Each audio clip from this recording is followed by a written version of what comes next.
Hi, this is Ron Nutter with another edition of Tech Bytes with Ron Nutter product reviews. Today we're looking at the 100-watt USB-C charger from Siker. This has a 4-port power delivery USB adapter, and there's 3 things you need to know about it. Thing number 1, it has 3 USB-C ports, which is kind of unusual for a charger like this, or power adapter, or whatever you want to call it.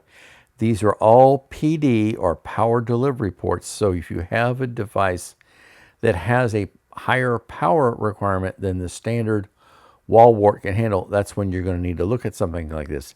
And it also has a USB-A, which is a OC 3.0 quick charge protocol port in it as well. Thing number 2. It has 2 ports on it, USB C1 and C2, and they're clearly labeled on the front that will support up to 100 watts. Now, that's not each. That's being shared between all the ports on there. So you've got to watch how much you're plugging in, because at some point it will hit a limit and either things won't work right, or it may, because of the some of the other functions, but it just start turning off ports so that it doesn't cause damage.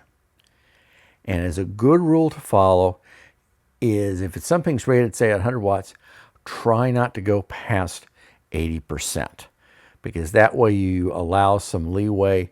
So as the electronics get older, as the device gets older, you're not going to be pushing it harder than what it's capable of doing. And it's a little bit of a safety factor. Thing number 3, to protect everything that's plugged into this, the device has an automatic protection circuit function, so that if something happens, whether it's inside the charger or the device is plugged into it, it's going to do its best to help mitigate the damage, if not, but at least you're taking reasonable precautions. So take a look at this one and think about adding one today, especially if you've got devices that have the higher power requirements.